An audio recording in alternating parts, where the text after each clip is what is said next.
Graça e paz. Estão preparados para uma jornada de conhecimento? Amém. E essa jornada de conhecimento nada mais é do que a chuva serôdia que está caindo em abundância. E tem um propósito. Essa chuva cai porque Deus nos concedeu sermos a igreja dos primogênitos. Quem é o unigênito de Deus? E os primogênitos? Será que está na palavra? Ao longo desse estudo, nós vamos descobrir a função da igreja dos primogênitos. No sábado passado, a gente está aí num ciclo de estudo do Apocalipse, porque se nós não estudarmos Apocalipse, e Daniel, o que acontece conosco?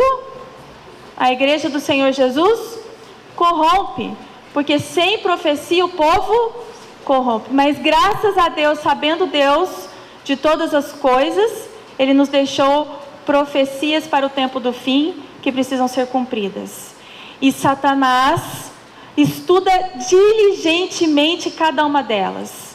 E ele tem se aperfeiçoado e sabe exatamente cada passo que ele precisa tomar para que tire de nós o interesse por essas profecias, porque ele sabe que se nós estudarmos, nós não nos corromperemos. Porém, se nós estudarmos as profecias e reter bem firme no nosso coração, a vitória será certa. E Pedro, sabendo disso, segunda carta de Pedro, plantinha, tem que lembrar de você, que ela não está aí, né? 2 Pedro 1,19 diz o seguinte, eu reproduzi na tela, mas se você quiser abrir a tua Bíblia para manejar bem a espada do Espírito, você pode abrir. E eu acho super importante a gente ter essa agilidade com a espada do Espírito. Isso vai ajudando a gente a reter. E eu vou dizer uma coisa para vocês, viu, irmãos? Ler na Bíblia é diferente de ler aqui. Eu não sei, o poder da palavra, às vezes, quando eu pego para ler, a coisa escancara, é diferente. Então, não tenha preguiça de abrir a Bíblia, ainda que esteja reproduzido aqui na tela, tá? Então, 2 Pedro 1,19 diz o seguinte. Alguém quer que espere um pouquinho? Se eu acelerar, vocês me avisem, tá? Que o pessoal fala assim, nossa, de repente você começou a falar tão rápido que eu comecei só a falar, pastora, vai um pouquinho mais devagar. Misericórdia. Todo mundo está aí? Amém? Olha que coisa interessante que Pedro fala para nós. E temos muito firme. O quê? Que ele manda a gente ter muito firme, reter muito firmemente a palavra dos profetas. E qual é a palavra do profeta que eu quero aqui chamar a atenção de vocês? De João. Sabe qual outro profeta que eu quero aqui chamar a atenção de vocês? Daniel. Então Pedro diz, nós temos que reter muito firme a palavra de João e Daniel para esses tempos. A qual bem fazeis em estar atento, como a uma luz que alumia em lugar escuro. Quer dizer que se eu estudar as profecias, aquilo que é escuro ficará claro. E é isso que o Senhor Jesus está fazendo conosco, com o propósito de enviarmos, desenvolver em nós uma alma missionária, porque o conhecimento que Ele traz através da chuva serôdia, que é a palavra, é para ficar retido em nós? Não, é para que nós a proclamemos, até que o dia esclareça. Ou seja, lembra que eu disse que a profecia ela é progressiva? É como o nascer do sol, e conforme nós vamos chegando perto do tempo do fim, essa luz vai ficando clara, até o sol do meio-dia, ou até que apareça a estrela d'alva. Quem é a estrela d'alva? Jesus. Referência bíblica para isso, Apocalipse 22:16, eu não vou lá, mas lá diz que Jesus é a estrela d'alva, Ele é o sol da justiça. Em Isaías 12 fala também de uma estrela que caiu. também chamado de estrela d'alva, mas ele traz a luz, a compreensão, ou ele é as trevas? Então, quando Pedro, nessa carta, está dizendo, no capítulo 1, versículo 19, ele está se referindo a Cristo. Ele é a nossa luz, ele é o sol da justiça. Apareça onde? Ei, florzinha. Eu acho que sim, irmãos, porque eu me mexo, essa florzinha, eu não estou acostumada com ela aí, vou pisar nela. Até que apareça em vosso coração. O que aparecer em coração? A palavra de Deus diz que coração é o quê? Esclareça a minha mente. Então, nós temos ou não que estudar as profecias? Sim, irmãos. Quanto mais nós estudarmos, mais armados espiritualmente contra as astutas ciladas do diabo, nós estaremos. Eu disse para vocês... Pastor, o negocinho de passar está onde? Está aqui embaixo? Por favor, Éder.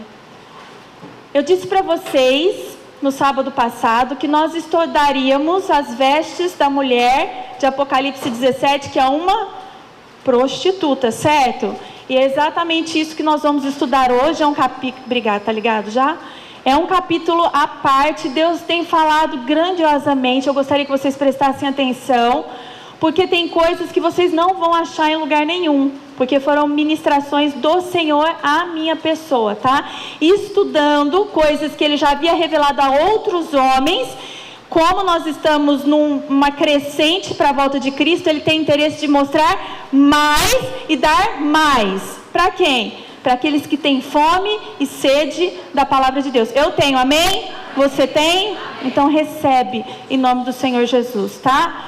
Vamos fazer uma breve oração para a gente poder entender isso aqui, ó. As duas cidades.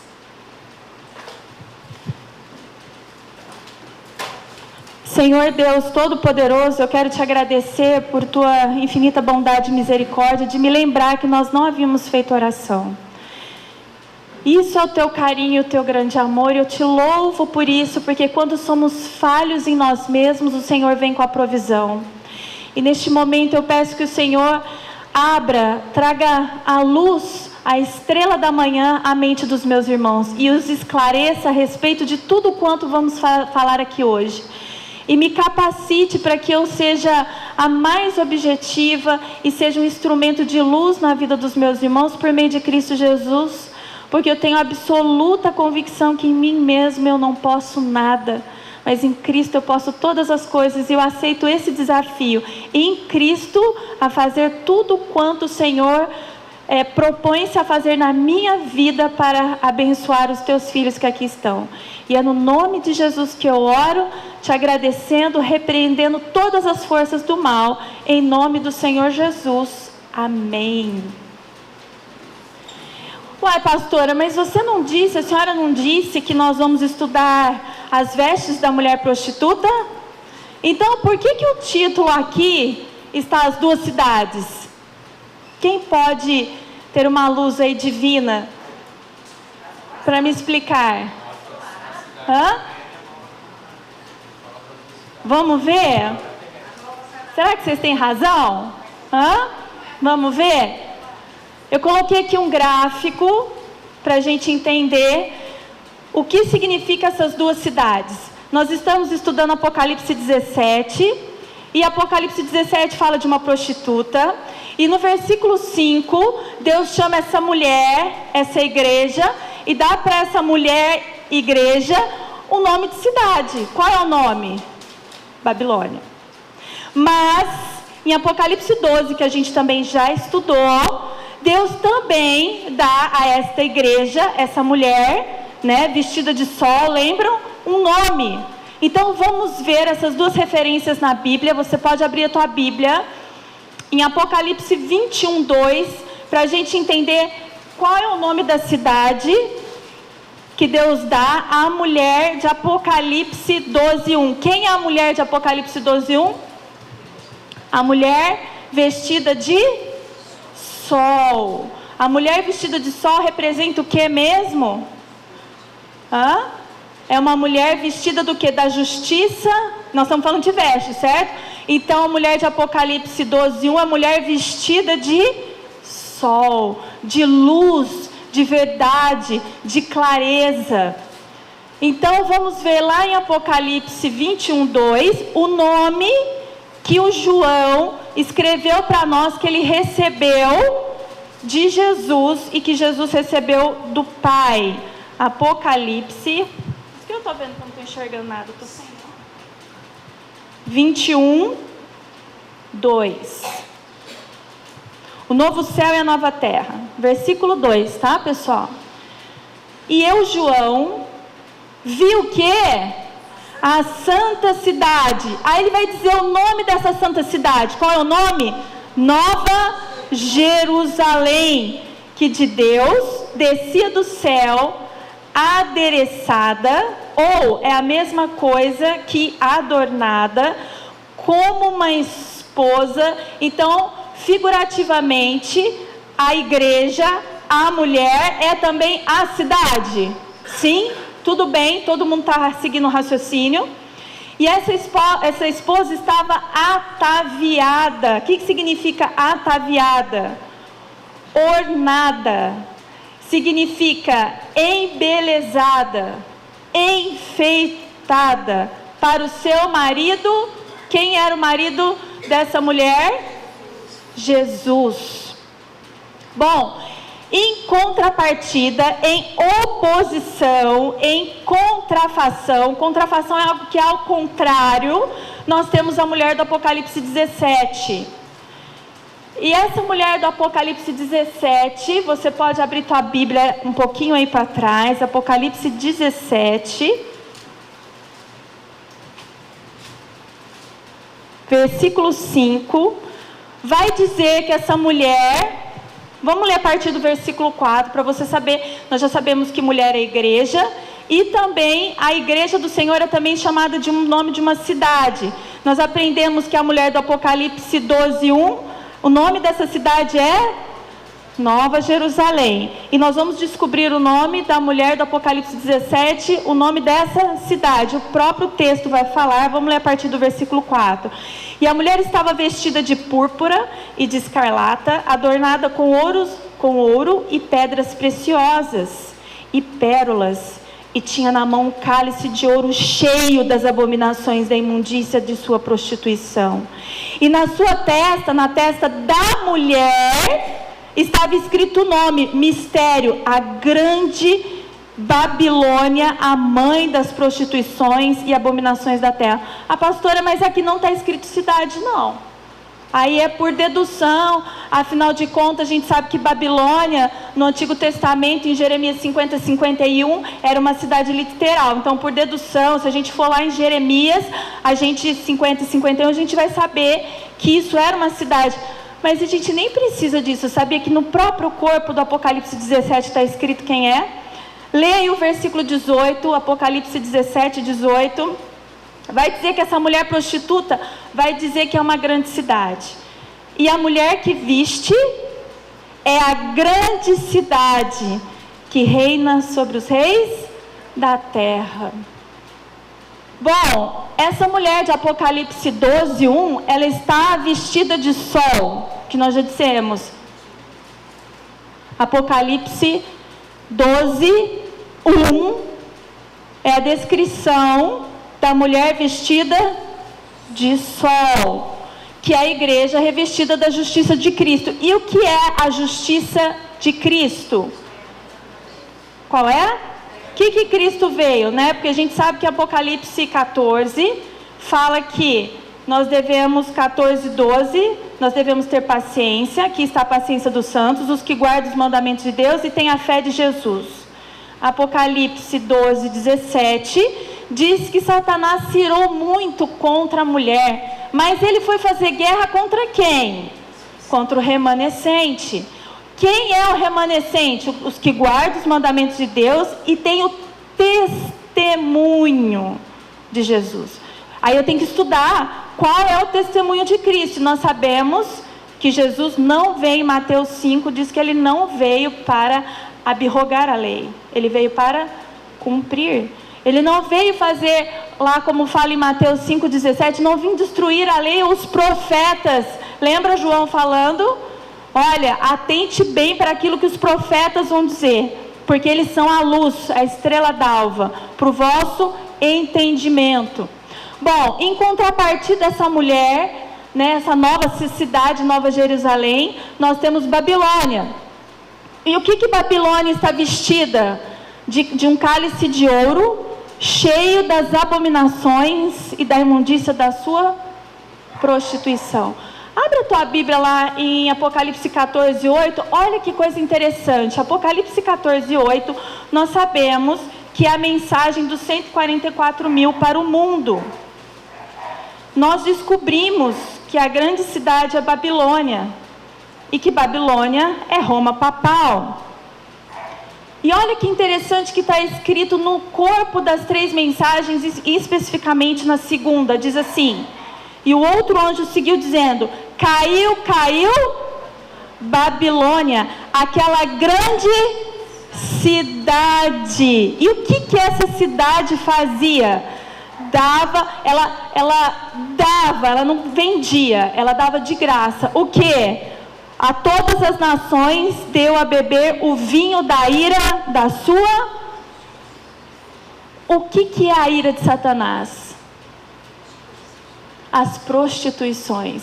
Então, enquanto uma guarda completamente os mandamentos de Deus, a outra adultera os seus mandamentos. E no corpo da mensagem, da segunda mensagem, diz que isso é a ira do diabo. A ira do diabo é fornecer às nações a adulteração daquilo que é claro, aquilo que é a vontade de Deus para o seu povo, para Nova Jerusalém.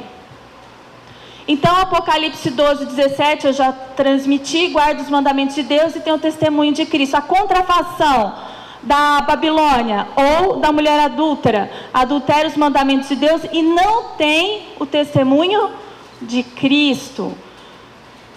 Testemunho Mateus 5,17 também já disse: não vim destruir a lei ou os profetas, não vim abrogá-la, mas cumpri-la. Contrafação. Por que a prostituta, a mulher do Apocalipse 17, não quer guardar os mandamentos de Deus?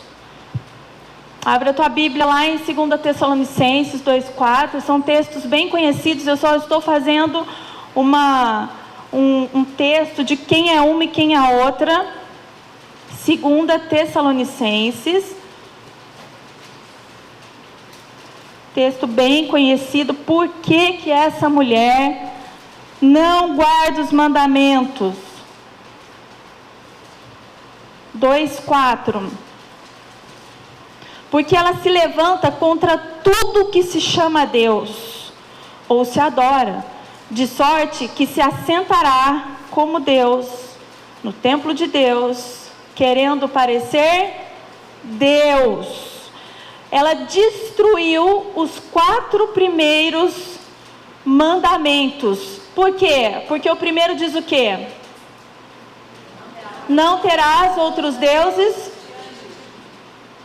Mas se nós adorarmos só a Deus, essa mulher prostituta vai ter espaço para que adorem a ela? Não, então ela precisa destruir.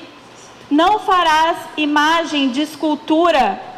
É uma adulteração, por isso que ela é adúltera. Ela adultera o texto original dos mandamentos de Deus. Não toma o nome do Senhor teu Deus em vão. E o último e o grande conflito é: lembra-te do dia do sábado para o santificar. Ela adultera? Ela diz: guardai domingos e festas. Outro texto que fala dessa adulteração, por que ela tem prazer de quebrar os 4 primeiros? Irmãos, e a gente sabe, se você conversar com qualquer padre, bispo, eles vão falar que os 6 últimos mandamentos são absolutos, que eles respeitam esses 6 últimos, do 5º ao 10º, mas eu pergunto para você o seguinte: quem quebra os 4 primeiros, porque a nossa força para agir na horizontal com o seu irmão vem da obrigação, do cumprimento dos 4 primeiros. Se eu não tenho uma relação com o meu Deus verdadeiro, é possível a relação na minha horizontal? Não é possível. Então, se eu quebro 4, eu quebro o 6. E ela sabia disso? Sabia. Daniel em 7:25 fala isso. Vamos lá ver isso? Daniel 7:25 também disse a respeito de por que essa mulher não respeitaria. Ele diz assim: e o chifre pequeno, né, que derruba os outros 3, quais outros 3 que derruba? Quem sabe? Érulos, vândalos e ostrogodos. E aí nasce esse chifre. E esse chifre, Daniel fala o seguinte, que é Roma papal, proferirá palavras contra o Altíssimo e destruirá os santos do Altíssimo. Destruirá os santos do Altíssimo. Que período nós estamos aqui da visão de Daniel? Sim, supremacia papal. Quero saber ano. Toda a igreja. Isso. Então Daniel está tendo a visão do período de supremacia papal. E aí ele até continua. O que eles vão fazer? E cuidará em mudar o tempo e a lei. E eles serão entregues nas suas mãos por um tempo e tempos e metade de um tempo. Mas o juízo estabelecerá eles, tirarão seu domínio para destruir e para o desfazer até o fim. Daniel também pregou sobre isso, também disse que essa mulher não guardaria os mandamentos de Deus, que ela tinha o intento de se assentar no lugar de Deus. Nós estudamos em Apocalipse 13, que quem dá o poder à besta que emerge do mar? Os Estados Unidos dá poder à besta?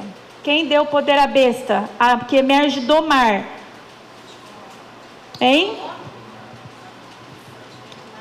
Ai, Jesus amado, hein? Santa paciência. Aqui está a paciência dos santos. Os que guardam os mandamentos de Deus e têm o testemunho de Cristo. Uma super paciência. Apocalipse 13. Vamos ver quem deu poder? Nós estamos exercitando memorização, tá? Eu peço que vocês tenham paciência, porque isso é para edificação de vocês mesmos.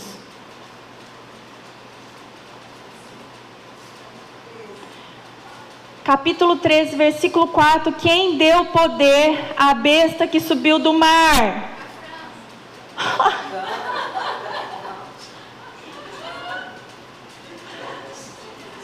Meus amores, está escrito aí no versículo 4.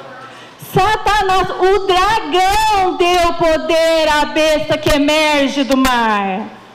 Quem é o dragão segundo Apocalipse 12:9? A antiga serpente, Satanás. Oh, Jesus. Bom, nós fomos lá então, Isaías 14, o que nós estávamos falando mesmo? Sobre a Babilônia, sobre a mulher prostituta, e nós vamos ver por que, continuar vendo por que ela adultera os mandamentos, por isso ela se torna uma prostituta. Vamos ler Isaías. Não estou indo rápido, né? Isaías 14. Se é o dragão que dá poder à besta, qual que era o intento de Satanás? Se assentar no lugar de Deus?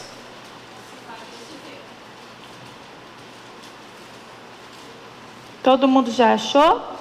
Vamos ler o versículo 13 e 14, tá?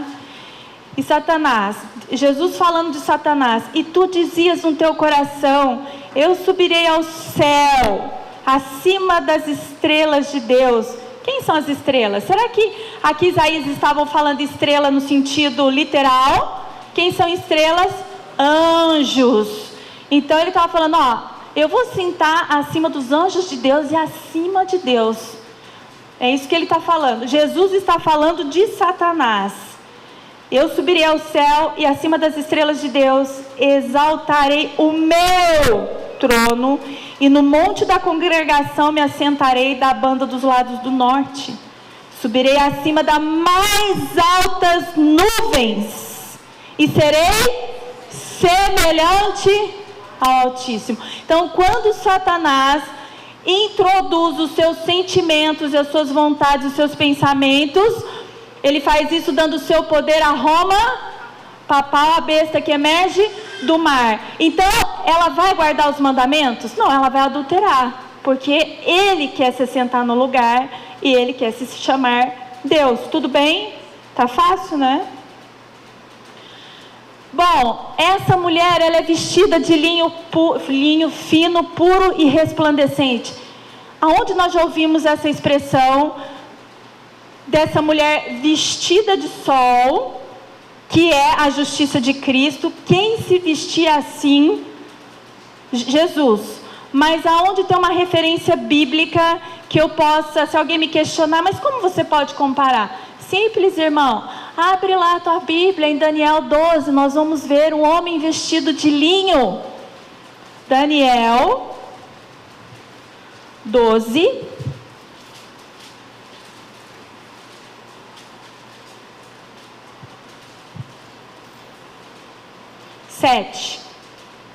E Daniel ouviu o homem vestido de linho que estava sobre as águas do rio, quando levantou a sua mão direita e a mão esquerda ao céu e jurou. Jesus vestido de linho, levanta as mãos ao céu e jurou por aquele que vive eternamente. Quem que é esse? Jesus orando e ele estava vestido do quê? Como que a igreja do Senhor Jesus tem que estar vestida hoje? De linho? E como eu provo isso? Aonde está escrito na Bíblia que a mulher, ou a Nova Jerusalém, que é a cidade que desce do céu adornada, está vestida de linho? Apocalipse 19, abre a tua Bíblia lá, versículo 8.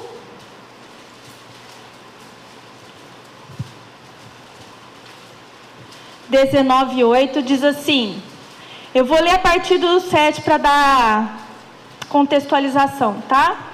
Regozijemo-nos. O pastor falou, e a Ângela falou que nós temos que ter o quê? Alegria. Isso faz parte da característica da Nova Jerusalém, da mulher vestida de sol. Regozijemo-nos e alegremos, ou seja, duas palavras para alegria: regozijar e alegrar. Duas formas diferentes. Tem que ter muita alegria. E demos-lhes glória. Quem pode dar glória? Quem está triste? Não. Quem tem convicção de que Deus está fazendo por nós o melhor. Senhor, eu quero te agradecer pela tua severidade, porque nós somos chamados um povo para levar. O Senhor é severo conosco para que outros recebam a sua misericórdia. Nós somos as testemunhas de Cristo, certo? Apocalipse 14 não fala que os 144 mil vão aonde Cristo vão? Quem segue o Cordeiro? Quem segue é quem tem o testemunho. Tudo bem? Porque vindas são as bodas do Cordeiro, e já a sua esposa se aprontou. De quem que ele está falando? Da igreja, da Nova Jerusalém. E olha o que foi lhe dado. Versículo 8. E foi-lhe dado que se vestisse de linho fino, puro, resplandecente, porque o linho fino são a justiça dos santos. E o que é a justiça dos santos? Abre lá a tua Bíblia em Números 15, 40. Estão acompanhando, irmãos? Eu vou seguindo, não vou ficar perguntando. Se vocês precisarem eu paro, tá bom? Números 15.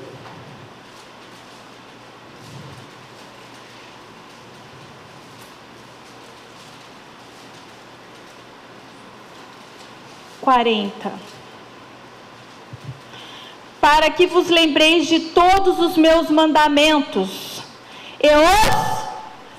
todos. O quarto será que precisa? Lembra-te do dia de sábado? Para que vos lembrais de todos os meus mandamentos e o façais, e santos sejais ao vosso que é a justiça dos santos? Os mandamentos de Deus. Se nós fazemos, então as nossas vestes se tornam brancas, resplandecentes, como fala em Apocalipse 19:8, que as vestes da noiva do Cordeiro, ela está de linho fino, puro, resplandecente. Quem não guarda os mandamentos tem veste resplandecente, de linho branco? Porque Jesus se veste assim, como sumo sacerdote, e nós temos que estar com os mesmos tipos de vestimenta. Bom, em contrafação, a mulher do Apocalipse 12:1, por que lá em cima está Apocalipse 21:2? Porque é a referência de Nova Jerusalém. Mas de mulher está onde? Que eu estou falando? Apocalipse 12:1, mulher vestida de sol. E a mulher que não está vestida de sol, porque adultéria, é prostituta, como que ela está vestida? Abre a tua Bíblia em Apocalipse 17:4.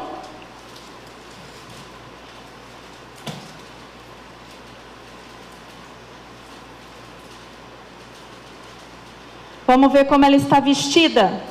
E a mulher, a igreja, Babilônia, está vestida de púrpura, de escarlata, adornada com ouro, pedras preciosas e pérolas, e tinha na mão um cálice de ouro cheio das abominações e da imundícia da sua prostituição. A mulher de Apocalipse 12:1, ela tem adornos? Não. Como não? A gente leu lá em Apocalipse, qual que era mesmo? 21:2. Abre a tua Bíblia lá em Apocalipse 21:2, lá fala que a Nova Jerusalém, ela está ataviada e ela está adornada. Mas quais são esses adornos? Para quem questiona o tempo inteiro, por que não usa aliança? Por que não põe brinco? Nem um colarzinho? Vamos entender isso pela palavra. Lê lá Apocalipse 21:2. O que está escrito lá? E eu, João, vi a cidade santa, a nova Jerusalém, que de Deus descia do céu, adereçada, ou como uma esposa ataviada para o seu. Mas que espécie de adorno era esse? São os adornos espirituais. Quais são os adornos espirituais? Eles estão declarados na sua veste. As vestes resplandecentes. As vestes que são de linho puro e fino. Tá? Então, a mulher do Apocalipse 12:1, ela não usa adornos de pedras preciosas, mas ela tem adornos espirituais. Abre a tua Bíblia em 1 Pedro. Eu vou fazer, porque são princípios bíblicos, então eu posso aplicar. 1 Pedro 3. Nós vamos ler do 3 ao 5. Os deveres das mulheres. Eu posso trocar por igreja? Sim, aplicando o princípio de simbologia do Apocalipse. Como é que fala outro nome? Em profecia, eu posso aplicar. Então vamos ver o que fala no versículo 3. O enfeite da igreja, delas, as mulheres, não seja o seu exterior. Então, o que Jesus está falando? Não use brincos, não use colares. Isso não é para chamar atenção, porque nós vamos ver quem é que usa essas coisas. E quando Deus olha uma igreja adornada exteriormente, Ele está vendo a imagem da besta. Quando Jesus olha para a igreja sem adornos literais, mas cheia de adornos espirituais, que é a guarda dos mandamentos, especificamente o grande conflito, que é o sábado. Tudo bem? Ah, bom. O que ele está vendo? A imagem de Cristo. Então, o enfeite da igreja não seja o exterior, no frisado dos cabelos, no uso de joias. É para usar? joias de ouro. E é tão interessante, porque o diabo é exibido e vaidoso. Você acha que ele vai colocar bijuteria? Então, se você quer usar e quer ser a imagem do diabo, usa ouro. Para de picaretagem, que o diabo nem ele vai te aceitar. Porque o bicho é encardido. Nós vamos ver, nós já sabemos disso, em Ezequiel 28, 16 ou 13, que ele usa pedras preciosas. Ouro, coisa de valor? Sim. Nem Deus e nem Satanás, viu? Vai te aceitar. Você vai ser, como é que falam? Rejeitado. E vai queimar junto com ele, mas vai ser rejeitado de ambas as partes. Bom, então nós estamos aplicando o princípio dizendo assim, não usa joias de ouro e nem também roupas. Em que sentido? Caras. Porque em Isaías, acho que é 55, Jesus fala assim, por que gastar dinheiro naquilo que não é comida? Por quê? É para gastar com roupas caras? Tá gostando, Ele tá assim, fala, Jeová. Na mente, tá? Não tá falando na boca, não. Isso é para mim, tá? Para quem não sabe, eu estou nesse propósito em pedido oração para as mulheres. Você também, né, Marli? A Marli, para mim também. Eu me encontro nisso, tá? Não com roupas caras, porque isso eu já tirei do meu cardápio faz tempo. Mas a quantidade. Então, isso é para mim, eu estou nessa luta e eu peço orações dos irmãos, tá? Porque eu sei que se vocês orarem de coração, eu serei mais do que vitoriosa. Porque que Deus manda a gente ser um corpo, unido, bem ajustado. Orem por mim. Tatiana vai viajar, vai chegar e eu não posso ir lá. Tá? Ela vai viajar dia 24, então a partir desse momento as orações têm que ser intensificadas pela pastora de vocês. Viu? É verdade, eu estou pedindo de verdade. Bom, então nós aplicamos o princípio aí, nesse texto de 1 Pedro. Pedro está dando um conselho às mulheres no sentido literal, mas eu apliquei para a igreja, certo? Ok. E Apocalipse 21:2, a gente já leu 2 vezes esse versículo e fala que ela é adornada, e nós já entendemos que tipo de adorno é esse, tá? É espiritual. Em contrafação, essa mulher do Apocalipse 17, que é a Babilônia, que é a prostituta, como é que ela se coloca? Adornos com pedras preciosas, mas ela não tem um tipo de adorno, que é o mais precioso de todos. É a pedra mais preciosa de todas, que é o espiritual. Certo?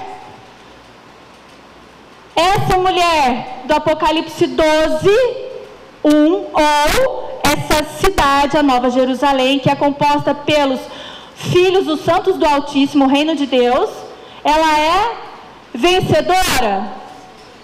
Em contrapartida, a mulher de Babilônia, ou a mulher prostituta do Apocalipse 17, ela é derrotada, ela será vencida. Abre a tua Bíblia aí em Apocalipse 17:14, vai falar que ela é vencida pelo Cordeiro. Então, a igreja, a Babilônia, que se veste de pedras preciosas, não tem os adornos espirituais, que é a guarda dos mandamentos. Esta igreja, ela tem um propósito. Ela combate a mulher do Apocalipse 12:1, a vestida de sol. Mas ela vencerá? A mulher do Apocalipse 17 vence a mulher do Apocalipse 12? Estes combaterão, ou seja, a mulher do Apocalipse 17 combate contra o Cordeiro. E o Cordeiro vence a mulher do Apocalipse 17. Tudo bem? Vocês estão entendendo? Porque é o Senhor dos senhores e o Rei dos reis. Vencerão. Quem? A mulher que está adornada, literalmente, de pedras preciosas, vence. Quem é que vence? Os que são eleitos. Quem são os eleitos? os fiéis, é o que está escrito no final, chamados eleitos. Por que eles são eleitos? Porque eles são fiéis.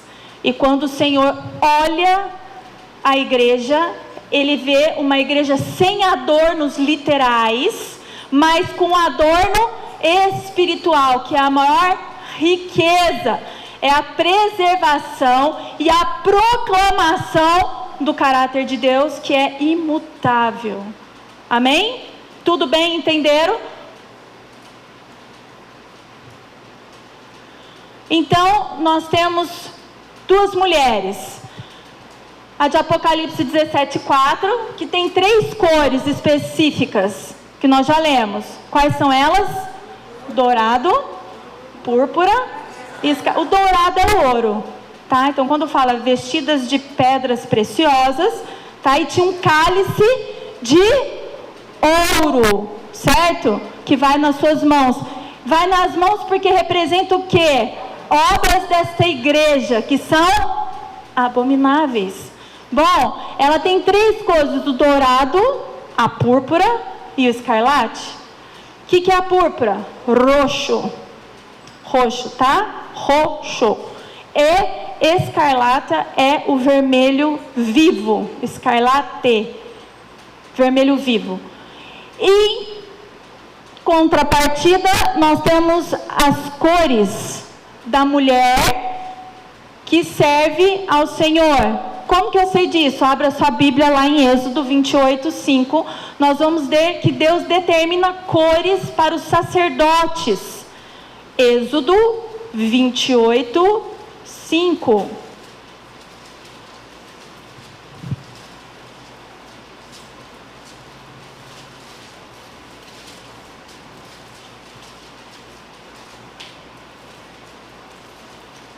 As vestes sacerdotais, versículo 5.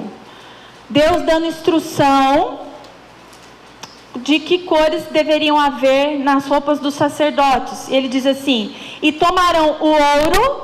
A mulher de Apocalipse 17 tem ouro. O pano azul. A mulher de Apocalipse 17:4 tem azul. Púrpura, que é o roxo. O carmesim ou o escarlate é o vermelho vivo, é a mesma cor. E a mesma cor, só que com nomes diferentes, tá? E o linho fino. O linho fino branco, que nós já sabemos. Se é linho fino, só pode ser de uma cor. Branco. Amém? Ok. Qual é a diferença das cores entre uma esposa e a outra? A outra coisa. Jesus é adúltero, ele pode ter mais de uma esposa. Sabe quantas igrejas com denominações diferentes existem no mundo? 40.000! 40.000 tipos de igreja. Será que Jesus tem 40.000 esposas? Ou ele é fiel e tem uma única esposa? Será que Apocalipse 17:4, que nós já sabemos que se refere a Roma papal, uma igreja, ela pode ser a mulher do Cordeiro? Qual é a cor que falta? O azul? Mensagens Escolhidas, página 473, a Ellen White diz assim: os filhos de Israel, e aqui eu queria que você entendesse que filho de Israel é espiritual, e o Paulo já disse isso lá em Romanos 2 e também em Gálatas 3, ele fala que o Israel é todo aquele que obedece, que se sujeita a Deus, respeitando o seu caráter, como o pastor diz, temor a Deus. Então, quando ela está falando dos filhos de Israel, ela está se referindo ao povo que guarda os mandamentos e tem o testemunho de Cristo. Qualquer um pode ser Israel, amém? Desde que guarde os mandamentos de Deus e dê o testemunho, porque guardar muita gente guarda. Guardar no sentido de conhecer, mas de fato praticar como um hábito santo são pouquíssimos. Bom, depois de terem sido tirados do Egito, foram ordenados a usar um simples cordão azul nos cantos de suas vestes, para distingui-los das nações em volta. Então, era para quê mesmo? Diferenciar quem era de Deus e quem não era de Deus. E significar que era o povo particular, propriedade exclusiva do Senhor. Então eu coloco aqui, nós colocamos as vestes sacerdotais, lembra? Mulher de Apocalipse 17, com as vestes sacerdotais de Êxodo 28, tudo bem? Mas eu posso comparar estas vestes dos sacerdotes, lá de Êxodo 28, 5, com a mulher de Apocalipse 12, 1? Posso comparar? O que tem um sinalzinho ali no meio? Igual significa? Igual. Então, se a mulher tem o dourado, tem o azul especificamente, nós vamos entender por que o azul, que é o que faz a diferença entre... Vitória, reage. Todos os cultos você está dormindo. Não veio na Santa Ceia, reage. Vai jogar água no rosto, reage. Dourado, azul, púrpura e carmesim, 4 cores. Isso eu posso resumir. Quando há uma guarda efetiva dos mandamentos, eu posso traduzir isso como linho fino, puro e resplandecente, que são a justiça dos santos. Sim? Amém? Amém. Por que a cor azul? Por que será que nessa mulher existe uma cor azul? E por que? Qual a importância? E por que aquela mulher do Apocalipse 17, que é uma prostituta, uma adúltera dos mandamentos, não veste azul? O que será que tem nessa cor azul? Será que o Senhor se importa com cores? Será que os pilares desta igreja foram pintados aleatoriamente porque nós amamos o azul? Será que fomos pegos desapercebidos e, Senhor, eu amo azul e eu vou colocar? Ou será que nós somos inspirados pelo Espírito de Cristo antes de sabermos? Vamos ver por que da cor azul? Abra a tua Bíblia em Números 15, um pouquinho aí para frente. Números 15, nós vamos ler do 38 ao 40, para entender o porquê da cor azul. Diz assim: acerca das bordas das vestes, de quem? Sacerdotes. Aí nós falamos que os sacerdotes, eles têm aquelas cores, e se eles organizam e praticam tudo daquele jeito, ele se assemelha à mulher de Apocalipse 12, 1, que tem uma veste branca, de linho fino, resplandecente, certo? Por que resplandecente? Porque o sol da justiça, imagina a luz de Cristo nela, revestida dessa luz dos mandamentos de Deus. Então vamos ver o que fala aí, versículo 38. Moisés, recebendo instrução de Deus, fala aos filhos de Israel e diz-lhes que nas bordas das suas vestes façam franjas pelas suas gerações, e nas franjas das bordas porão um cordão azul, e nas franjas vos estará para que vejais e vos lembreis de todos os mandamentos do Senhor e os façais. Por que azul? A pergunta é: por que azul? Porque o azul representa os mandamentos de Deus. E não seguireis após o vosso entendimento. Não é qualquer cor, é a cor que o Senhor tinha determinado, o azul. E não seguireis após o vosso entendimento, nem após os vossos olhos. Não é que enche, não é a cor que você prefere, a cor que você gosta, após os quais andais adulterando. Ou seja, seu saio da cor azul representa um adultério espiritual. Será que é por isso que a mulher do Apocalipse 17, 4 não tem azul? Porque ela adultera? Porque todas as vezes que nós abrimos mão, nós estamos declarando espiritualmente que nós não gostamos da cor da azul. E quando nós declaramos não gostamos da cor azul, nós não gostamos dos teus mandamentos. E se nós não gostamos dos mandamentos de Deus, nós não gostamos de Deus, porque os mandamentos são o caráter de Deus. Em Êxodo 34, Moisés quebra, nesse momento ele tinha quebrado as tábuas, e Deus dá uma ordem. Eu vou traduzir de uma outra forma, não está escrito assim, mas eu vou traduzir dessa forma. Olha, Moisés, você é difícil, cara. Por que você foi quebrar as tábuas que eu te dei? Agora com as tuas próprias mãos você vai lavrar essa tábua de pedra e vai trazer aqui que eu vou escrever de novo para você. Eu vou apregoar o meu nome. Qual é o nome de Deus? Os 10 mandamentos. Nome tem a ver com caráter.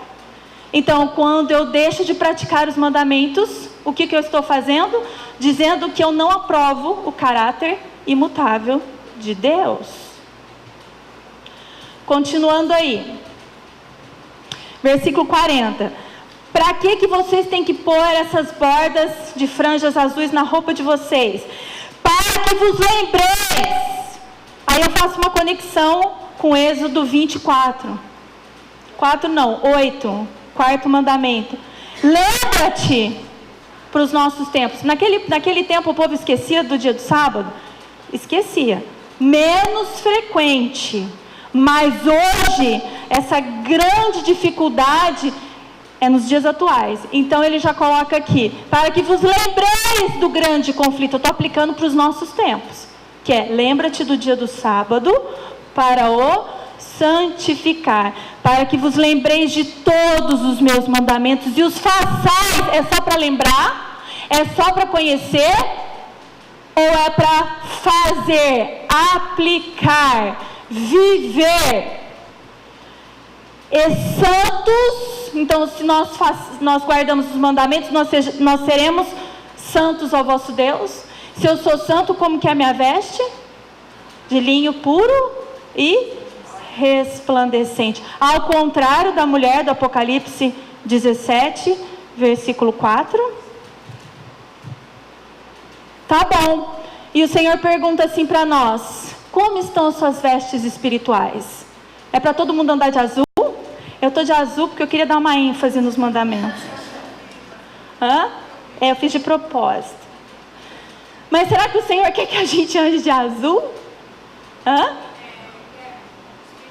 Se nós somos o Israel espiritual, qual é a veste que o Senhor quer que nós mostremos, usemos?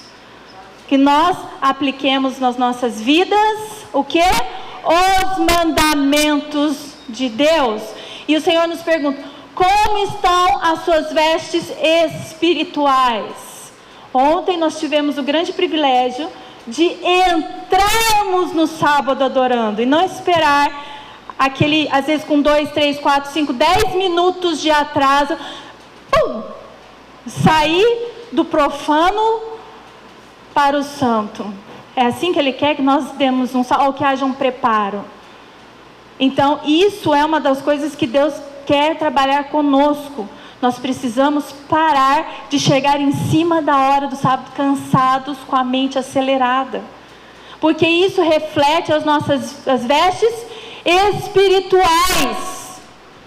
Enquanto chegarmos atrasados no sábado, e eu digo, entrar atrasado no sábado, ainda que entre no horário, você chegou atrasado. Por quê? Porque a tua mente não alcança o físico pode até parar, mas a mente continua. Exige um certo preparo antes do sábado, para que a mente esteja entrando descansada no sábado. E essa é a pergunta que o Senhor nos faz: como estão suas vestes espirituais? E todos os outros mandamentos, não só o sábado. Tem idolatria, tem Deus, outros deuses?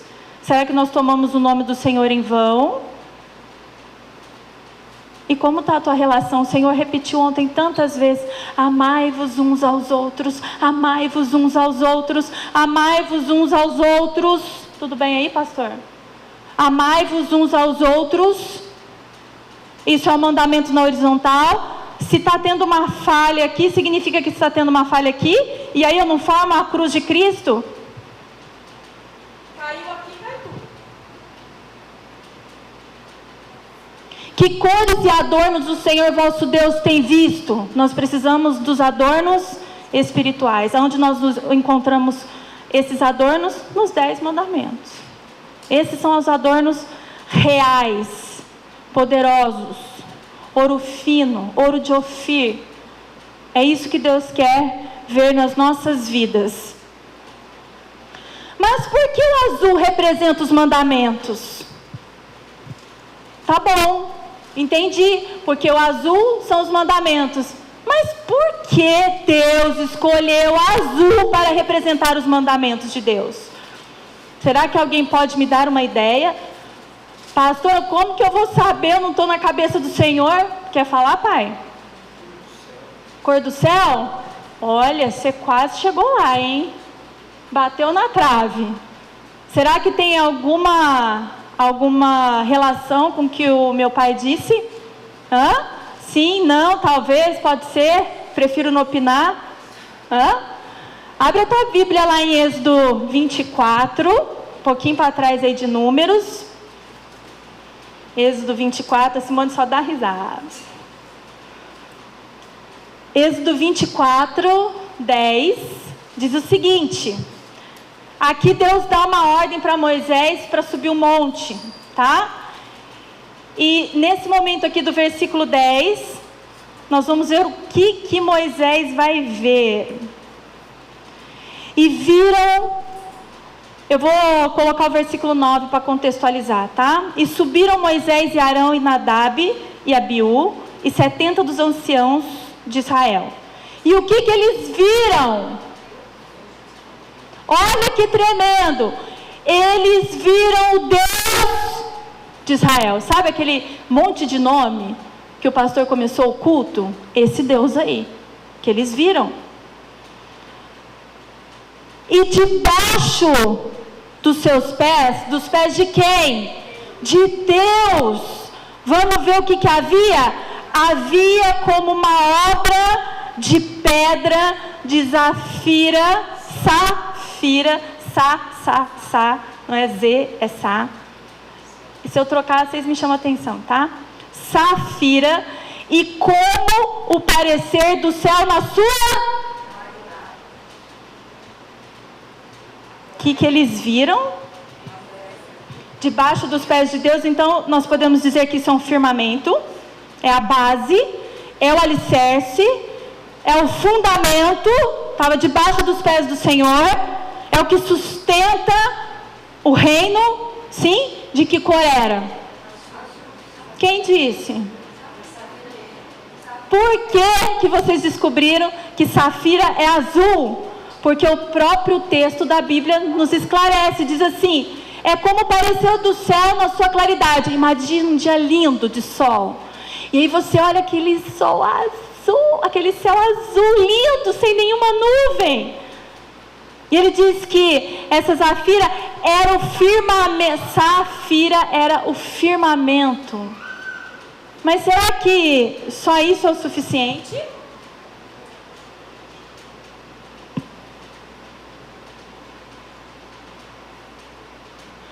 Essa é a cor da safira. É uma pedra preciosíssima. Caríssima. E ela é tão maravilhosa, mas ela é tão maravilhosa, que ela reflete todos os tons de azul. Dependendo como você mexe com ela, ela vai tomando cores do azul. Eu não sei se nessa foto aqui vai dar para ver, mas nós temos aqui uma pontinha que é um azul claro, tá vendo? Aqui um azul marinho, quase preto, e ela vai tendo várias tonalidades. azul no gasofilácio? Porque nós já sabemos que dar dízimos e ofertas está na lei. Roubará o homem a Deus? Roubará? Está na lei de Deus? Azul? Pilares. 1, 2, 3, 4, 5, 6, 7. Atrás de você tem um grosso. Quantos pilares? 1. Nossa, agora que caiu minha ficha. 7 significa o quê? Plenitude. Absoluto. 7 pilares azul nessa igreja. É óbvio que quando eu pedi para pintar, eu não tinha essa sabedoria. Não sabia não, tá? Sabe o que é isso? Inspiração e obediência. Porque mesmo quando você não entende, porque eu não sou muito fã de azul. Não mesmo. Mas quando a gente obedece e persevera sem compreender, Deus, no tempo oportuno e determinado, traz o esclarecimento. E esses pilares dessa igreja representam o quê? A estrutura. Tira os pilares, tira aquele, você vê que a parte superior desaba. Tem fundamento? Os pés do Senhor. Vamos aí continuar lendo no versículo 12 agora. 24, 12. Não, porque o estrado dos pés é a terra. Se você usar essa forma aí, né, tá? Não quero confundir, porque a palavra de Deus também fala que a terra é o estrado dos pés dele, tá? Mas ele diz que eles viram os pés, debaixo dos seus pés havia uma obra de pedra de safira. Versículo 12 diz assim: então disse o Senhor a Moisés: sobe a mim ao monte. Então Deus primeiro mostra o que estava debaixo dos seus pés e mostra a cor para Moisés. Aí ele diz assim: sobe a mim no monte e fica lá, Moisés. Dar-te-ei tábuas de pedra. Será que era qualquer pedra? Ele mostra a visão para Moisés e para aqueles que estavam juntos. Depois ele diz assim: Moisés, você vai subir sozinho agora no cume do monte, a nuvem vai te esconder e eu vou te dar tábuas de pedra. Para que será que Deus mostra o que estava debaixo dos pés dele, que era pedra de safira, e depois ele diz assim: eu vou te dar tábuas de pedra?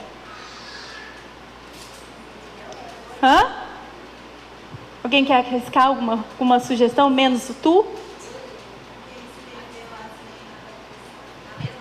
Isso, quem falou? Gente, a melhor tradução aqui, quando você vai estudando do hebraico, não é tábuas de pedra, mas é tábuas, eu não sei se eu coloquei nessa sequência, deixa eu ver. Não coloquei, mas mais pra frente vai ter esse não é tábuas de pedra ou qualquer pedra, mas é tábuas da pedra. Tudo bem? Da pedra que Moisés tinha visto naquela visão que estava debaixo dos pés de Deus. Agora abre a tua Bíblia lá, Ezequiel. Abre a Bíblia, não tenham preguiça, eu transcrevi, mas eu quero que você manuseie.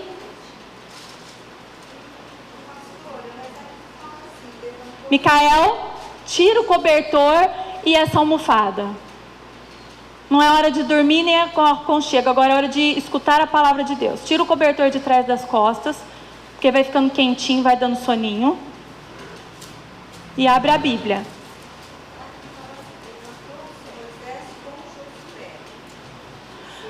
Vamos na sequência?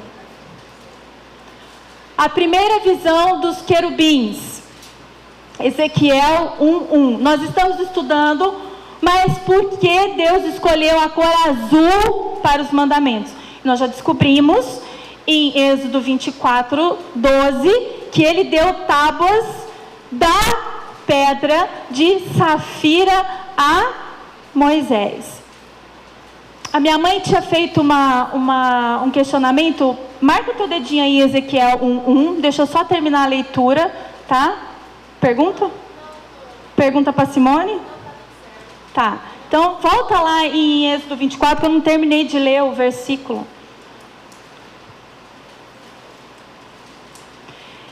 Versículo 12. Então disse o Senhor a Moisés: sobe a mim ao monte e fica lá, e dar-te-ei tábuas de pedra. E o que estaria escrito nessa tábua? A lei e os mandamentos que tenho escrito. Está falando no passado? Então, quando Moisés recebe as tábuas de pedra, elas já estavam escritas. Deus deu prontinho para Moisés. Deus tirou uma lasca perfeita, porque diz aí no versículo 16 que é obra do quê? De Deus? Vocês leram isso? Versículo 16.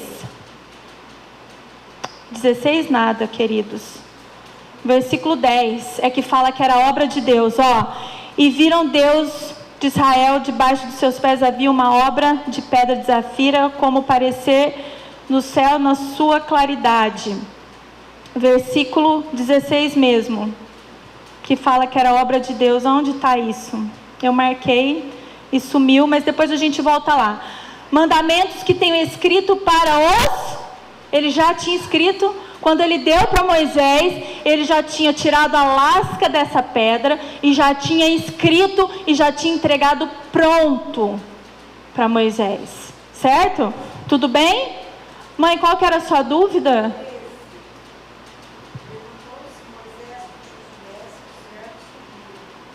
Isso, o Josué subiu até um determinado ponto e depois ele ficou e Moisés seguiu, tá? Tudo bem? Aí nós vamos para essa primeira visão dos querubins, que é Ezequiel 1:1. Todo mundo está lá? Vamos ver o que diz lá? Ezequiel estava tendo uma visão. E aconteceu no 30º ano, no 4º mês, no dia 5º do mês, que estando eu no meio dos cativos, junto ao rio Quebar, se abriram o quê? E eu vi visões de quem? Visões de Deus. O que será que o Ezequiel viu? Nós vimos que Moisés viu que o fundamento, os pés do Senhor estavam sobre a safira, pedra de safira, e era de cor azul, clara como o céu. Tá bom? Agora Ezequiel teve uma visão de quem? Será que tem alguma coisa a ver com a cor azul? Ezequiel 1:26, vamos ver o que ele viu? E por cima do firmamento, esse é o primeiro céu, que estava por cima da sua cabeça, da cabeça de Ezequiel, havia uma semelhança de trono, como de uma... Gente, o trono de Deus também era azul.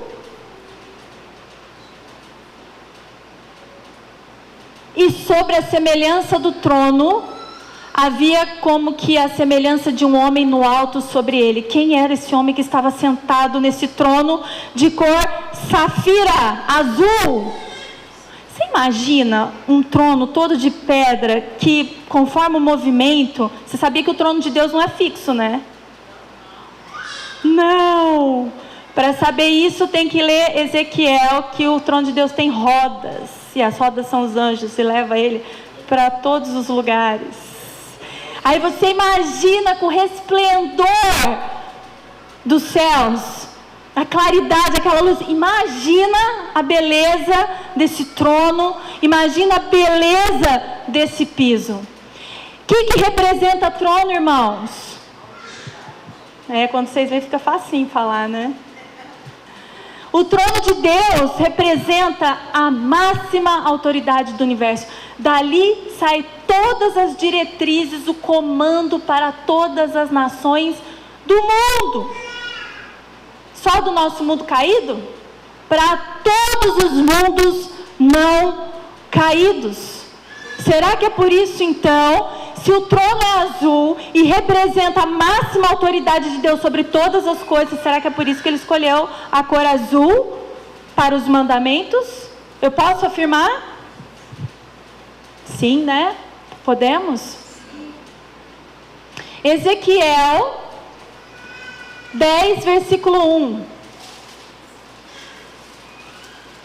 Mais uma confirmação de que o trono de Deus, ele é da cor safira. Depois, chegaram lá? Ezequiel 10? Estou esperando para vocês não perderem. Ezequiel 10, 1, diz o seguinte: depois olhei, e eis que no firmamento que estava por cima da cabeça dos querubins, apareceu sobre eles como uma pedra de safira, como aspecto da semelhança de um trono. Significa que o trono realmente era da cor safira. Então, se o trono de Deus, que representa a máxima autoridade, é azul, foi porque, por esse motivo, ele escolheu a cor azul. Porque os mandamentos de Deus devem representar para nós a máxima autoridade. E que tudo que vai contra isso, troca de cor. Se torna as cores da mulher do Apocalipse 17, 4. Que tem a cor azul. Por quê? Porque ela é uma adúltera. Porque ela não recebe como autoridade máxima a lei de Deus. Por quê? Porque ela quer ser a autoridade máxima. E ela vai contra tudo que se chama Deus. Tá bem fácil, né? Tudo bem aí, Marli? Amém? Êxodo 32, 15 e 16. E voltou Moisés e desceu do monte com as 2 tábuas do testemunhos na mão. Eu vou esperar vocês. Êxodo 32, 15 e 16. Que lindo, achei ela lá. Era 16, as obras de Deus. Agora eu vou explicar para vocês. Êxodo 32, 15 e 16. Diz assim, ó. E voltou Moisés, então Moisés subiu, pegou as tábuas prontinhas, tábuas da pedra de safira, já escritas por Deus. Deus entrega para ele, certo? Depois de 40 dias ele desce. Voltou Moisés e desceu do monte com as 2 tábuas do testemunho na sua mão. Tábuas do testemunho. Testemunho daqueles que guardam os mandamentos de Deus e dão testemunho de Cristo. Jesus deu testemunho. Tem relação à palavra testemunho de Cristo. Tábuas do testemunho, meu testemunho, a imagem e semelhança de Cristo. Tábuas escritas de ambas as bandas, de uma e de outra banda, escritas estavam. Agora olha que interessante. E aquela, se referindo àquela que foi tirada do trono de Deus, da pedra de safira, existe uma pedra, uma qualificação, uma determinação. Eram obras de quem? Isso é muito importante entendermos. Porque vai existir um momento em Êxodo 34 que Moisés joga as tábuas, porque o povo estava adorando o bezerro de ouro. E ele pega essas pedras e joga. E sabe qual foi o castigo de Deus?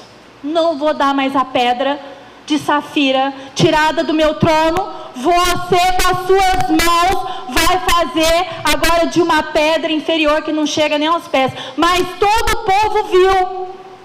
Além daqueles que estavam com eles, diz que eram 70 anciões que estavam com Moisés naquela visão. Quando Moisés joga a pedra, todo o povo de Israel viu que cor que era a pedra e o que elas representavam.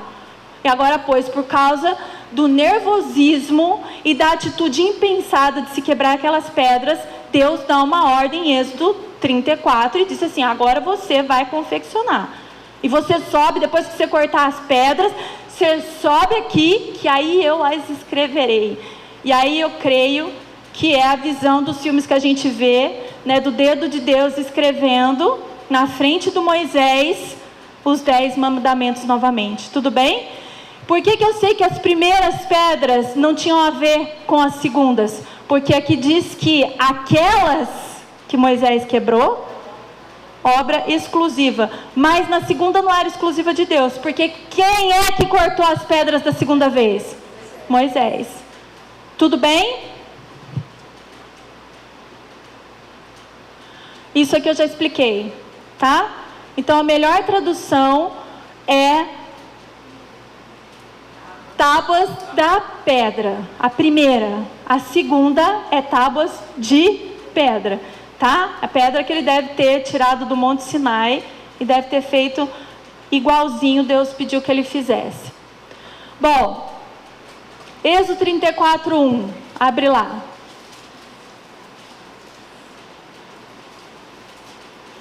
Aqui é a explicação da segunda tábua, tá? Que eu já expliquei, eu adianto tudo, né? Nós só vamos ler. Então disse o Senhor a Moisés: lavra-te 2 tábuas de pedra, por causa da desobediência, como as primeiras. Sabe quando Moisés tem a visão do santuário? Aí Deus fala assim: agora vai e faça outra igual aqui na terra, com os materiais que tem aqui na terra. Foi exatamente. E eu escrevi nas tábuas as mesmas, e eu escreverei.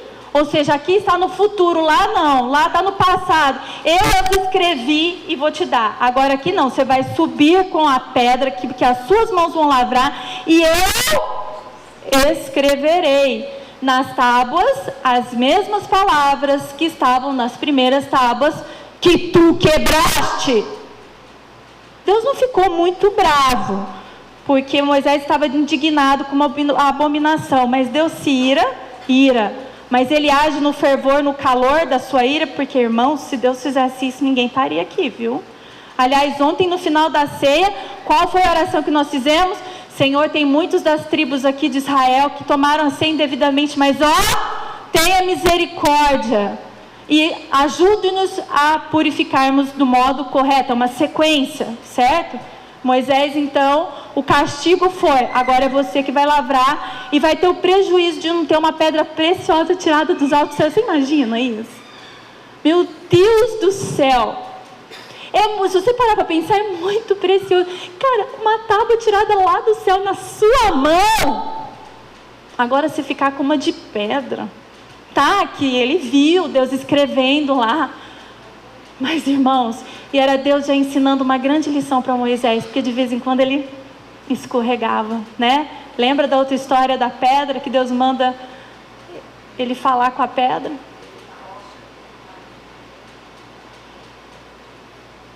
Será que Deus estava querendo ensinar Moisés, porque esse Deus é o Deus que conhece o fim desde o princípio? Lembrando Moisés, cuidado, embora ele fosse o homem mais manso da terra, ele dava umas escorregadas. Tanto deu que não entrou na terra prometida aqui, mas entrou. Eu acho até que ele levou vantagem, né? Não entrou aqui, mas foi direto e foi ressuscitado e foi para lá. Vou dizer que ele se saiu bem. Não faça isso não, hein? De pecar achando que vai levar vantagem, você vai levar uma cajadada de Deus. Faz isso não. Por que na roupa da mulher de Apocalipse 17:4 não tem azul então? Porque ela tem um intento, mudar a lei de Deus, porque ela é prostituta, e todos que adulteram com ela, têm relação ilícita, se tornam prostitutos. Aí esse aqui a gente já leu, né? 7:25, nós já estamos careca de saber, eu vou dar uma puladinha. Deus se preocupa com as cores do templo? Será que ele se preocupa, ele deixou alguma ordem assim? Eu não sabia disso, tá? Quando eu fui estudando e descobrindo sobre isso, eu falo: Deus, como o Senhor é maravilhoso, né? Porque eu, por mim mesma, jamais pintaria de azul. Vocês já repararam que as cores, a cor do negócio do batismo é azul? Sempre foi. Que a igreja sempre foi azul. Que antes dela estar nessas cores, ela era toda azul, azul clarinho nas paredes. A Priscila uma vez falou assim para mim: ô pastora, não vai mudar a cor da igreja não. Eu falei: não, Pri, não, porque sempre foi azul, tem que ser azul. Eu tenho certeza, né, tio? Você também adivinhou que a palavra hoje ia ser isso, né? Tá de azul? Gravata, azul claro, azul escuro? Pastor? Fachada, sempre foi, né? Desde o princípio sempre foi azul. Olha a almofadinha que tá aí, ó, azul marinho. Envelope do dízimo, saquinho do dízimo. As palavras em azul, vários tons de azul, assim como a safira. Amém? Isso é grandioso, irmãos. É um Deus de detalhes mesmo, sabe? Um Deus que cuida da gente. A gente precisa valorizar isso. Vamos abrir a nossa Bíblia lá em 2 Crônicas 2:7.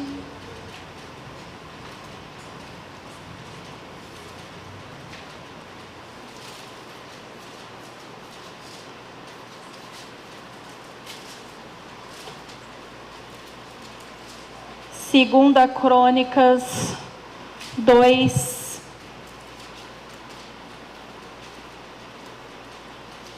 Vocês já acharam? Eu estou na luta. Minha Bíblia é novinha, está tudo colada. 2 Crônicas 2:7. Vamos ver aqui. Aqui, Salomão já está no controle de Israel. Davi morreu, ele assumiu, né? Sucedeu o trono de Israel. E aí ele está preparando as coisas para construir o templo para o Senhor. Versículo 7. Manda-me, pois, agora, o Salomão falando, um homem sábio. Homem sábio. Qual é a conexão que eu posso fazer aqui? Se o homem é sábio, uma pessoa que é sábio, os entendidos do Senhor, Apocalipse, Daniel 12:3, Deuteronômio 4, 5 e 6. Deuteronômio 4 diz o quê? Que aqueles que são sábios são aqueles que guardam os mandamentos de Deus. E o que o Salomão está procurando? Uma pessoa sábia, aquele que guarda os mandamentos, que entende o valor das cores.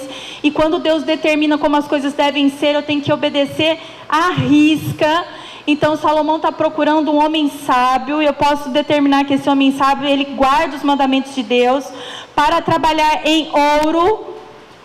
A mulher de Apocalipse 12:1 tem ouro, prata, bronze, ferro, púrpura e em carmesim e em azul. E que saiba lavrar o burril, juntamente com os sábios que estão comigo em Judá e em Jerusalém, os quais Davi meu pai preparou. Será que ele achou um homem sábio para ajudar na construção do templo? A partir do versículo 12 aí. Disse mais Irão: bendito seja o Senhor Deus de Israel, que fez os céus e a terra, que deu ao rei Davi um filho sábio, porque ele também guardava os mandamentos e sabia da importância. Então ele procurou alguém que tivesse o mesmo entendimento que ele, para construir o templo, de grande prudência. Quem guarda os mandamentos de Deus é prudente. E entendimento, tem a mente aberta, que edifique casa ao Senhor e para o seu reino. Agora, pois, envia um homem sábio, de grande entendimento, a saber, Irão-Abi, filho de uma mulher das filhas de Dan, e cujo pai foi homem de Tiro. Este sabe lavrar em ouro, em prata, em bronze, em ferro, em pedras, e em madeira, e em púrpura, e em pano azul, e em linho fino, e em carmesim, e é hábil para toda a obra de buril, não tem 2 R's, né? Buril, e para todas as engenhosas invenções, qualquer coisa que se lhe propuser, juntamente com os teus sábios e os sábios de Davi, meu Senhor, teu pai. Deus se preocupava com o templo, com as cores que ali estavam. Deus se preocupou conosco quando, ainda na nossa inconsciência, ignorância a respeito dessas coisas, ainda assim a sensibilidade espiritual te faz ser dirigido. E você sabe que Romanos fala isso, né? Ainda que nós não tenhamos o conhecimento, mas pela consciência do que Deus está nos falando, nós somos julgados. Então eu podia dizer, mas olha, Senhor, eu não sabia que tinha que ser azul.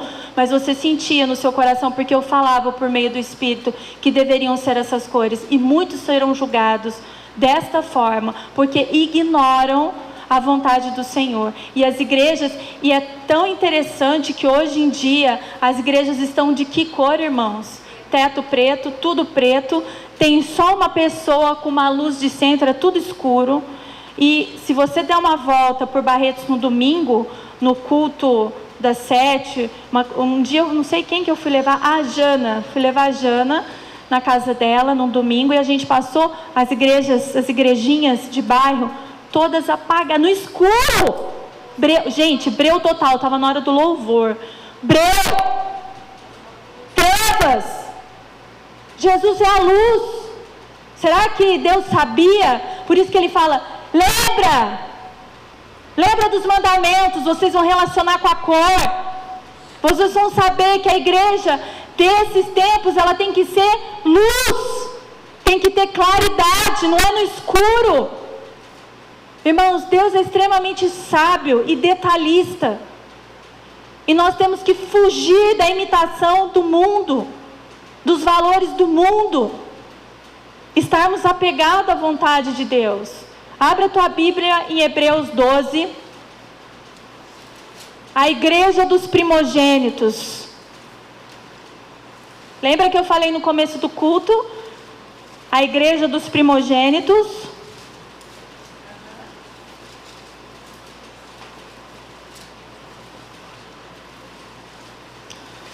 Nós vamos ler o versículo 13, Hebreus 12, 13. O que o Senhor tem nos pedido? Nós vamos ler aí no versículo 13, igreja dos primogênitos. Nós somos os primogênitos de Deus, unigênito, único gerado do Pai. Quem gerou? Do próprio ventre de Deus. Quer dizer, Deus gerou... Ô gente... Pode chamar atenção. Deus gerou o seu filho, certo? Unigênito, único da mesma espécie. Nós somos criaturas, e as criaturas, quando nós aceitamos Jesus como único Senhor, suficiente Salvador, nós somos chamados filhos, igreja dos primogênitos. E a igreja dos primogênitos guarda os mandamentos de Deus e observam atentamente toda a instrução que Deus deixou na sua palavra. E diz assim no versículo 13: e fazei veredas direitas, veredas antigas. Olha para trás, vê como o povo andava e enxerga o que é correto. Observa as lições quando eles se desviavam e aplica para a vossa vida. Veredas direitas para os vossos pés. Engraçado, aonde que estava a pedra de safira? Debaixo dos pés. E o que está falando aqui na igreja dos primogênitos? Nós temos que andar, ver onde está o nosso. Está sobre a pedra de safira, que representa os mandamentos de Deus, a cor azul. Amém? Sim ou não? Para que o que manqueja, os que estão andando por caminhos errados, se não desvie inteiramente. Por quê? Porque as outras igrejas pregam Jesus. E tem gente sincera que não tem esse conhecimento. Mas se nós aceitarmos a severidade de Deus, para que através da nossa vida use de misericórdia com eles, eles estão manquejando, mas eles estão caminhando. E se você ficar nessa vereda direita, você vai ajudar esse que manqueja a andar direito. Não se desvie inteiramente, significa que ele não está desviado totalmente. E se nós andarmos correto, nós damos a oportunidade para que eles reconheçam a verdade e a vontade do Deus. Antes, seja completamente sarado. Versículo 22. Nós chegamos ao Monte Sião. Chegamos ou não chegamos? Monte, reino de Deus. Nós estamos vivendo através da chuva serôdia, que está caindo em abundância para nos preparar, para nos fortalecer, para que nós levemos a mensagem. O exército final levando a mensagem lá fora, a verdade das mensagens. E especificamente hoje eu quero tratar a segunda mensagem angélica. Caiu Babilônia, aquela grande cidade que dava de beber da ira do seu vinho, da sua contaminação, tirando os mandamentos. Não precisa não. Olha, Jesus já veio e já cumpriu tudo isso. Agora nós não precisamos cumprir, porque Ele cumpriu por nós. É assim? Não. Nós somos aqueles que dão testemunho de Cristo. Cristo fez, eu faço. Ele foi, eu vou. Ele parou, eu paro. Ele continua, eu continuo. Então, Paulo está falando aqui: mas chegasses ao Monte Sião, a cidade do Deus vivo. Que cidade que nós estamos falando aqui?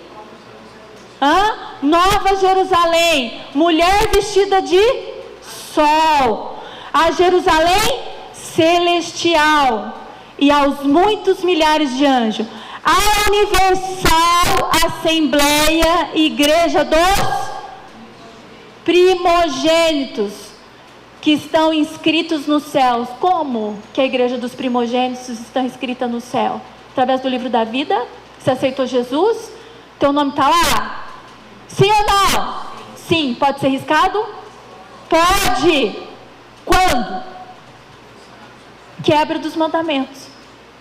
Quebrou, não houve reconciliação. Pessoas que não são mansas, mansos são aqueles que se reconciliam com Deus. Então, quando o orgulho sobe na minha cabeça e eu questiono lei moral, eu questiono lei de saúde, lei civil, que é do país que nós vivemos, que nós temos que cumprir, eu estou me rebelando contra Deus, a igreja dos primogênitos, e aí meu nome pode ser riscado. E a Deus, o juiz de todos, e aos espíritos, a mente dos justos aperfeiçoados. Somente aperfeiçoada. Igreja, a sua mente está aperfeiçoada. Só escutei um amém da Silvana. Os anjos estão anotando, tá? Eu quero amém? Não, diga amém. Eu quero amém. Diga amém. Amém. Vou falar de novo. A sua mente está aperfeiçoada. Em que sentido que a sua mente pode estar aperfeiçoada? No conhecimento? Ou será que Deus olha, está sendo aperfeiçoada constantemente? Nós somos aquele povo que diz assim, que Deus vai falar assim, sabe? Eles estão sendo destruídos por falta de conhecimento, mas não porque faltou, porque eles não aplicaram. Tem muito? Na medida certa, mel, lembra? Medida certa, se comer muito enjoa, passa mal, tá? Na medida certa, Deus é poderoso para nos dar em medida certa, porção por porção, na sequência, para que possamos entender. Então a nossa mente está sendo aperfeiçoada. 2 e já. Amém. Anota, Jesus. Amém. Em nome de Jesus. Versículo 24. E a Jesus, o mediador de uma nova aliança, é Ele que nos aperfeiçoa. E o sangue da aspersão, que fala melhor do que de Abel. Não vou entrar nisso, tá? Porque é muita informação. Vedes que não rejeiteis ao que fala. Quem está falando? Eu. Eu é que estou falando. Eu sou a pessoa, o instrumento de Deus falando a vocês. Não rejeite o conhecimento que Deus está trazendo para vocês através da minha vida. Porque outros falaram em outros tempos. Outros homens foram instrumentos. E ele vai dizer assim, sabe, aqueles que rejeitaram o conhecimento dos outros homens foram castigados. Quanto mais aquele que hoje vos fala, que é Jesus. Porque não escaparam aqueles que rejeitaram que na terra os advertia. Quem está advertindo? Hoje, pastora Laura. Muito menos nós, se nos desviarmos daquele que é dos céus. Quem é dos céus? Que uma vez veio para a terra e depois subiu aos céus. A voz do qual moveu então a terra, mas agora anunciou dizendo, ainda uma vez comoverei, não só a terra, senão também o... Sabe onde está essa profecia? Lá em Ageu, Capítulo 2, versículo 6, anota aí, que fala do desejado de todas as nações. Quando Cristo se manifesta, Ageu 2, 6. Versículo 28. Pelo que tendo recebido um reino, Monte Sião, que não pode ser abalado, quem tem recebido? Nós, a igreja, o céu está descendo, nós estamos recebendo, vivamos esse reino, porque ele diz pelo que tendo recebido, está no presente ou no passado? Recebido é passado. Então Jesus já nos deu. Quando ele derrama o seu sangue na cruz, já está dado. Quem tem que tomar posse disso? Nós, por meio do poder de Cristo. Vocês já receberam o reino que não pode ser abalado. Então o que nós temos que fazer? Retenhamos a graça, o favor imerecido, pela qual sirvamos a Deus. Sirvamos quem? O diabo? A Deus. Como que eu sirvo a Deus agradavelmente, com reverência e grande devoção? Guardando os mandamentos de Deus e dando testemunho de Cristo. Fim. Eu não lembro, você colocou lá no fundo, pastor, a referência bíblica, é Patriarcas e Profetas, né? Patriarcas e Profetas, no fim vocês anotam a referência, tá? Último texto, tá bom? No tempo do fim, o povo que nós estamos vivendo no tempo do fim? Tempo do fim, quando começa? Ai, que bonitinho. E qual que é esse período que chega no tempo do fim? Vai, Gabriela. 1200, que começa onde? E vai até quando? Isso. O tempo do fim, no tempo do fim, o povo de Deus suspirará e chorará por causa das abominações que fazem na terra. Por que eu estou dando esse texto? Que nós estamos falando da igreja dos primogênitos. Você faz parte dela? Tem que chorar e suspirar. Quem que Jesus marca em Ezequiel 9? Quem suspira e geme. Adianta você ver isso é importantíssimo. Guarda isso, isso é importantíssimo. Oração que o Senhor tem me dado e que eu tenho pedido para que Ele dê para vocês, mas eu entendi que a comunicação está ruim, então eu vou declará-la. Uma oração que eu tenho feito é o seguinte: Senhor,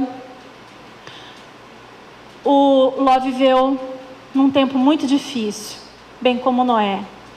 Sim, o tempo do fim seria como Sodoma e Gomorra e nos tempos de Noé. E aconteceu que vivendo o Noé em Babilônia, porque o momento que ele vivia era Babilônia, uma confusão, todo mundo casando, dando esse casamento, ninguém estava nem aí com nada. E no tempo de Ló, onde o ataque feroz do rei do sul, a questão do gênero, contaminou a mente dos seus servos.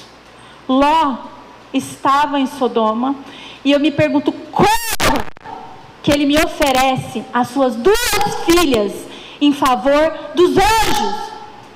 Que loucura! Sinal de uma mente contaminada.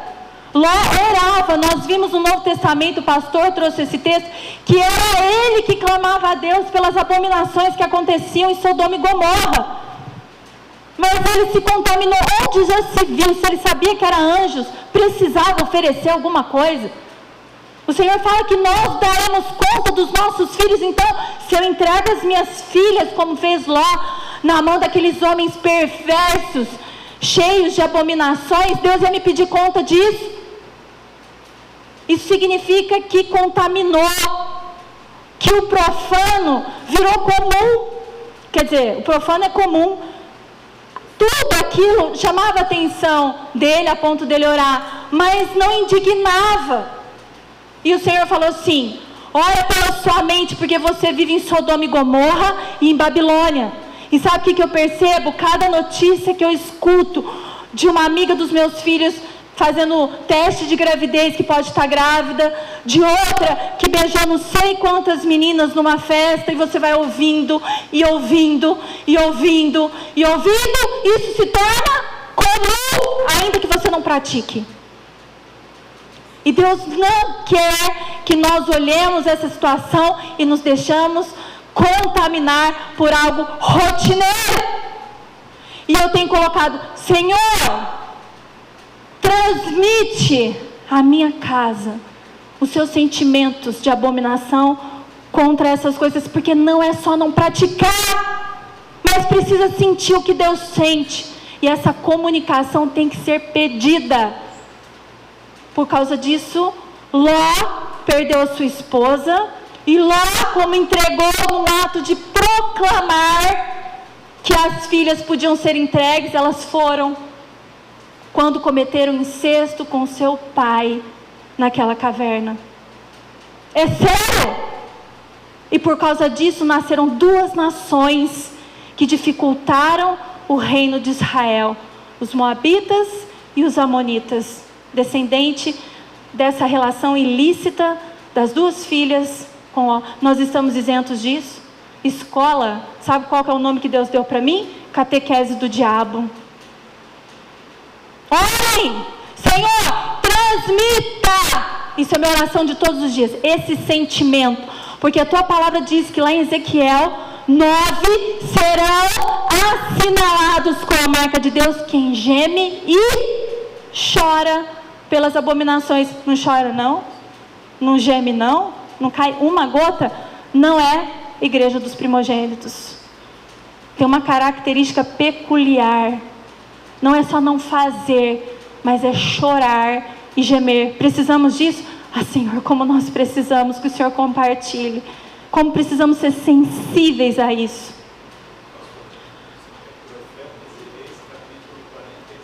Profetas e Reis, capítulo 47. Os teus sentimentos de abominação a nós. Bom, as abominações que fazem na terra com lágrimas advertirão quem? A igreja dos primogênitos. Os ímpios do seu perigo em tripudiar sobre a lei divina. Como que eles tripudiam?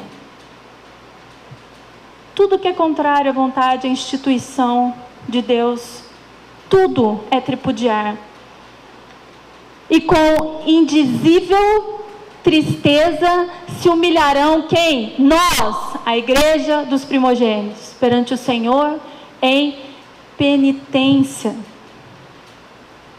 Os ímpios zombarão de sua tristeza. Nós orando por eles, clamando pelas abominações que eles cometem, e eles zombando. Estão zombando dos santos do Altíssimo, ou estão zombando de Deus? De Deus? Não. E ridicularizar, isso aí, seus solenes apelos. É o motivo pelo qual nós somos chamados. Mas a angústia e humilhação do povo de Deus é uma segura evidência de que estão reconquistando força e nobreza de caráter. Se você não chora, se você não geme, não tem nobreza de ainda que esteja numa igreja que guarda os mandamentos de Deus, você pode estar dentro da mulher, mas o diabo não ia fazer guerra contra você, porque você não é um remanescente. O diabo não se ira contra a igreja, ele se ira contra o remanescente. Qual? O que pratica os mandamentos. E quando você pratica, há um sentimento peculiar do que? Choro, angústia, humilhação e tristeza. E isso faz com que nós tenhamos a convicção de que nós somos desse reino, porque nós mostramos evidência de que estamos reconquistando força e a nobreza de caráter, perdidos em consequência do pecado. E porque se estão achegando mais a Cristo, porque os seus olhos estão fixos em sua perfeita pureza, que discernem assim claramente a excessiva malignidade do pecado. Mansidão e humildade são as condições de sucesso e vitória. Uma coroa de glória espera os que se dobram aos pés da cruz. Amém? Entenda isso, irmãos. São coisas importantíssimas que nós precisamos requerer no altar do Senhor. Nós precisamos desenvolver muitos sentimentos que são específicos de Deus e do seu Filho. Mas se nós não requerermos, se nós não buscarmos, não clamarmos por causa dos sentimentos pervertidos, sentimentos e não atitudes. Eu posso não cometer o que eles cometem, mas se eu não tiver o sentimento correto, se eu olhar para essas coisas e achar comum, é assim mesmo, e Deus disse que seria, e não tiver o sentimento de aversão, eu estou fora.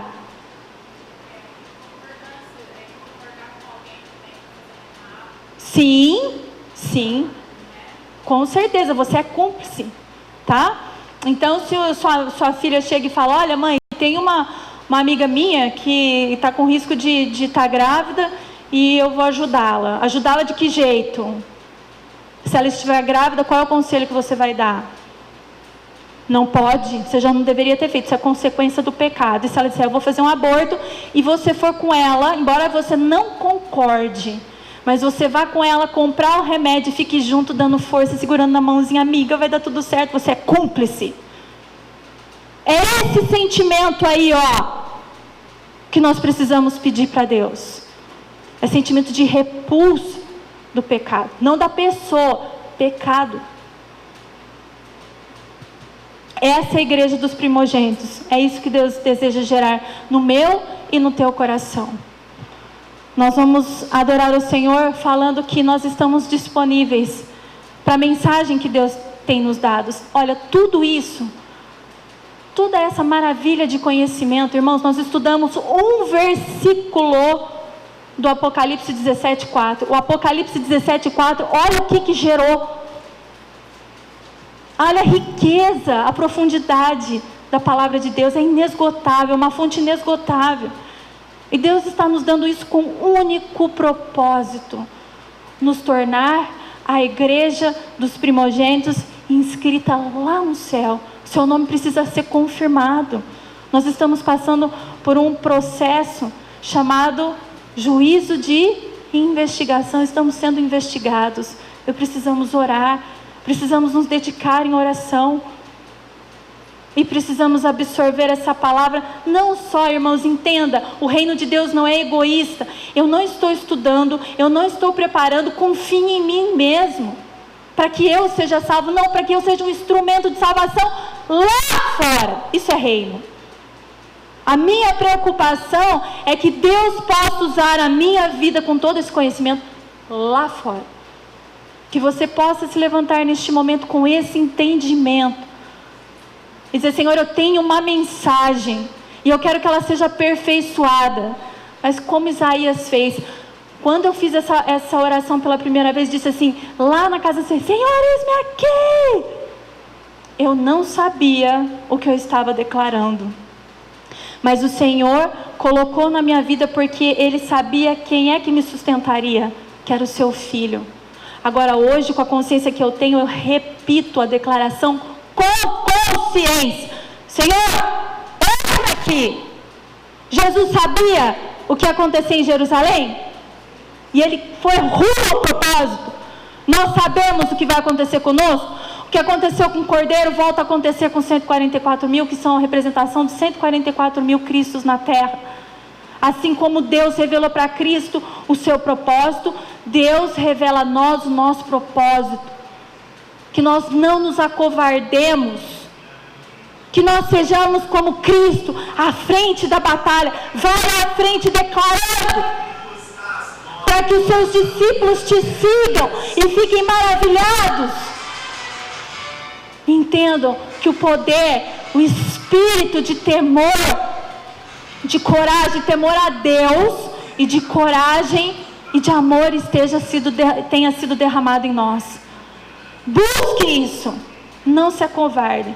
Porque aqueles que recebem o reino, eles têm que ser fiel até a vinda de Cristo ou a sua morte. Amém? Se levante para cantar isso e faça disso, desse louvor, a tua profissão de fé. Em nome de Jesus.